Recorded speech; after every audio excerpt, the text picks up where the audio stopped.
Na machini hakuna diesel.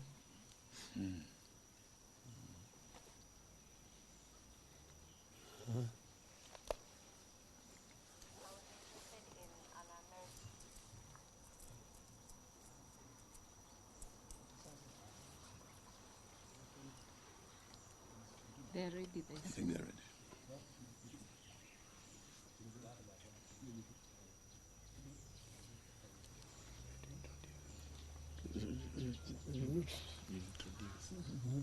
Put away shoes.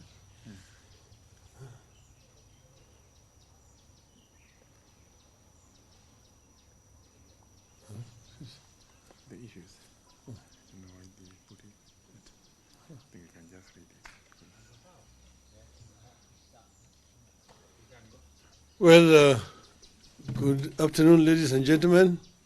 Welcome to this press conference. Your statement from Azimio Moja One Kenya is going to be read to you by Honorable Munya. Karibu.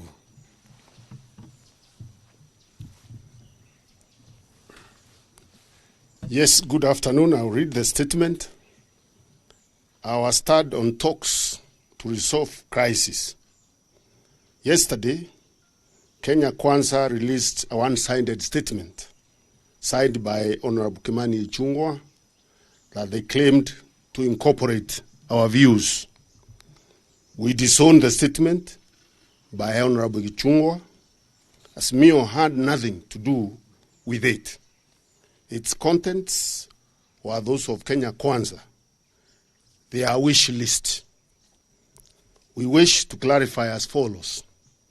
1, we remain committed to dialogue and a peaceful resolution of the social, economic, and political problems the country is currently witnessing and that threaten the lives of millions of our citizens. 2, in that spirit, we sanctioned a meeting between our leadership and that of Kenya Kwanza under the facilitation of His Excellency OLesegun Obasanjo.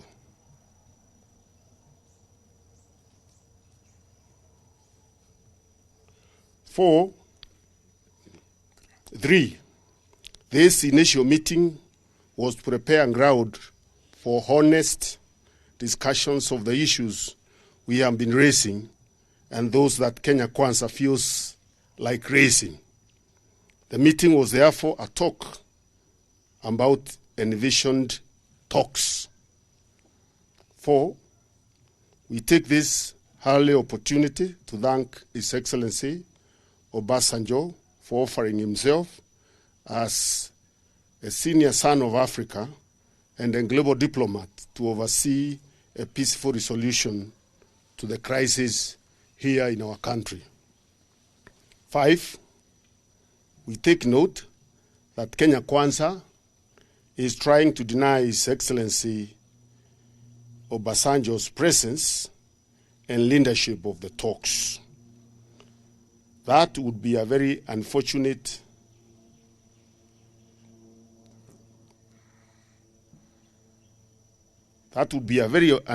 development indeed. It points to Kenya Kwanza now institutionalizing the culture of deceit and taking it to the global stage. They denied the presence of President Suluhu here a few weeks ago, and now they want to deny the presence of His Excellency Obasanjo. Number 6, while we remain committed to dialogue with Kenya Kwanza for a speedy and sustainable solution to the country's problems, our issues have not changed. Our priority for discussion is the escalating cost of living, which has only got worse with the lifting of the conservatory order on the 2023 Finance Act last week. We want to see actions by the regime that will lead to the immediate lowering of cost of living.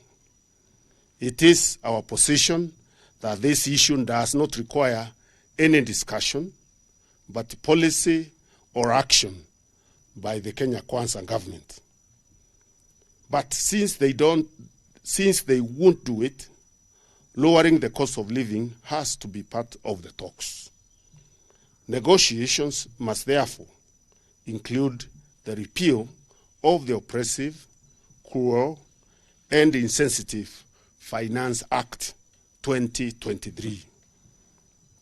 Under Article 43, it is the responsibility of the state to guarantee access to basic needs such as food, education, water, health, etc.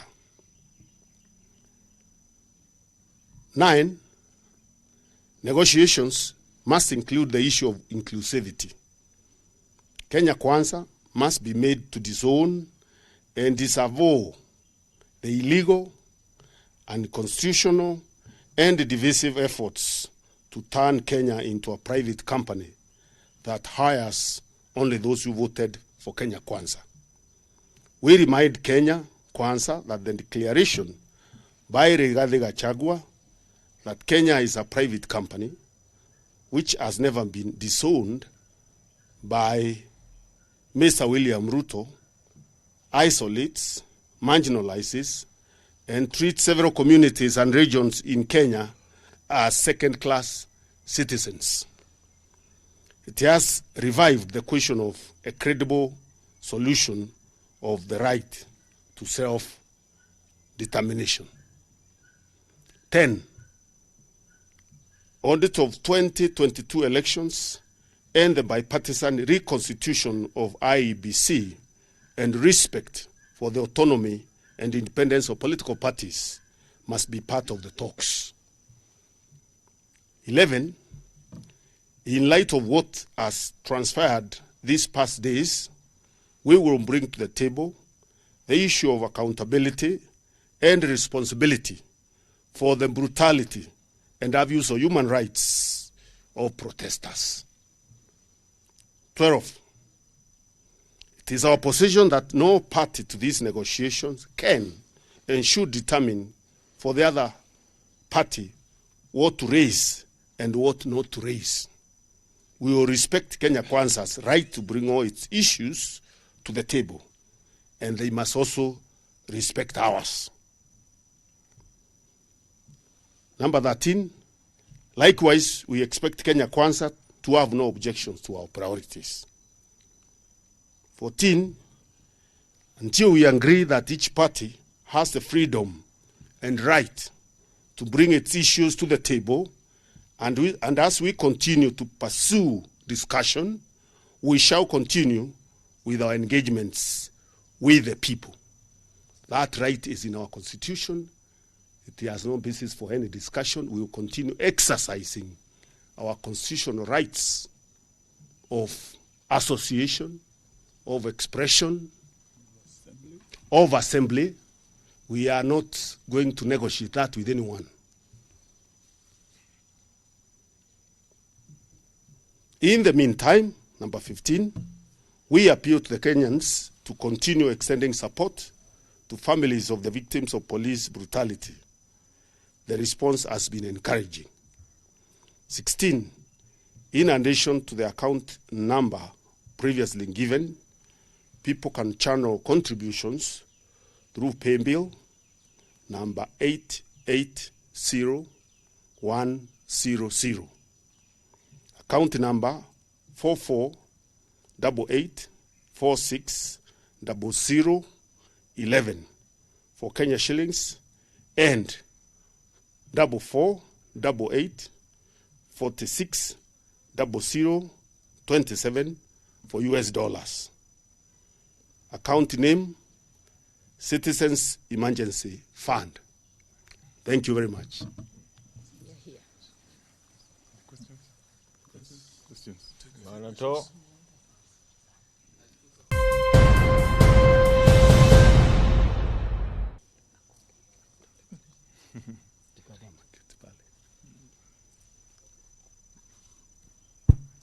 Okay, my name is Emmanuel Tor from KTN News. 2 questions. Has the Azimio team met President William Ruto? Because he has hinted on that. And number 2, have you come up with the membership of the 5 members of the 10-member team that is supposed to lead the discussions? And lastly, what happens to the bipartisan team of the 14 members now that we have another team in place? Yes, it's apparent from our statement that indeed there was a meeting chaired by His Excellency Honorable Obasanjo. And Baba accepted to appear in that meeting because of his respect for His Excellency Honorable Obasanjo. And as we have pointed out very clearly in our statement, that meeting did not conclude on any issues. It was a meeting to agree on when to hold the talks and how to hold the talks. So there were no issues canvassed there and agreed. So it is totally unacceptable and misleading to the public for Kenya Kwanza to start releasing its own statements purporting to be Azimio la Umoja issues. We have made it clear what our issues are here, and once a discussion is made within Azimio and our team is picked, then those are the issues that will be tabled for discussion in that committee. We are still discussing, and we will soon announce the names of those members.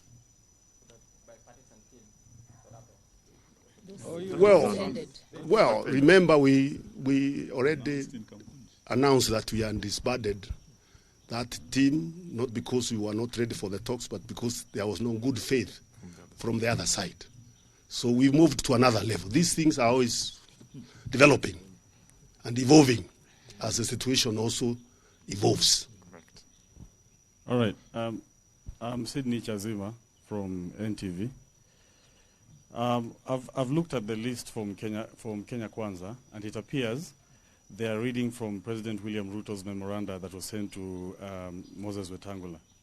There's something they're talking about, creating the office of the leader of opposition. So, in terms of oversight, how strong is this oversight office when it's getting the money from the exchequer? We have made it very clear. Those are their issues. Those are their issues. So you can ask them what they want to do with those issues. We have raised ours today. Their issues are their issues. Thank you very much. Peter Munya, one final question, Honorable. This is Abdikadir from Citizen. You have disowned the Kenya Kwanza statement, which largely outlines what they want addressed in the talks. And clearly then it's from the onset, it seems like the talks are already freezed before they even start. Then what's the point? And all of you are members of the country's political establishment, so are members of the other part. Then what's the point of even hinting at talks when you clearly have well-documented differences and there are Kenyans who are looking at you with bated breath over where the country is, deep systemic corruption, patronage, and failure by state officials to address what their problems are. And you, the politicians, taking the Kenyan people as a punching bag?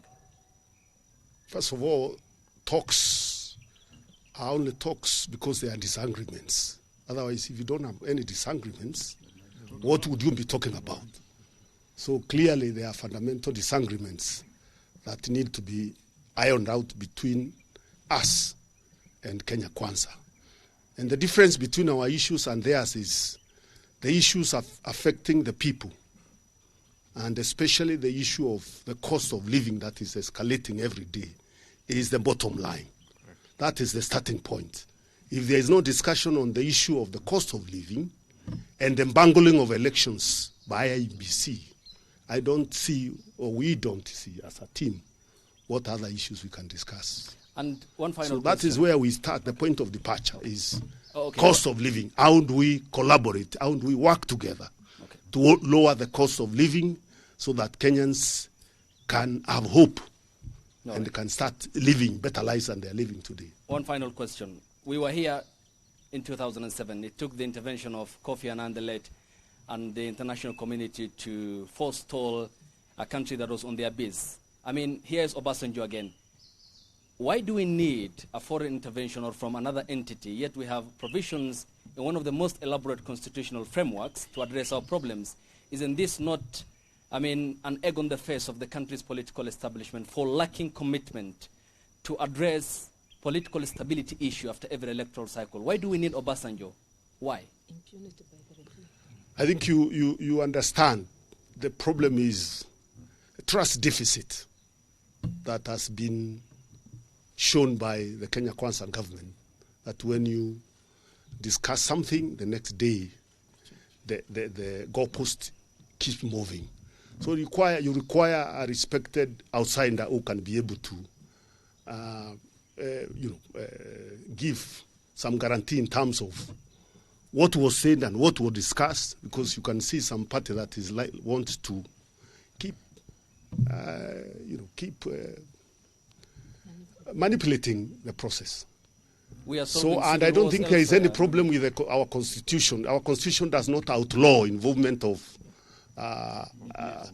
mediators in discussions. So I don't get where you are getting that idea that because we have a constitution that has been there for a long time, mediators are not required in a dialogue process where there is a fundamental disagreement between parties in a country. We are solving civil wars elsewhere. And we are not, and discussion, a meeting is not a civil war. Why not address small issues like what you have raised? These issues are heavy, where citizens' rights are being trampled on and the citizens are being killed, brutalized by police forces that we pay for, cannot be small issues. With a lot of respect to you. Thank you very much. That's okay.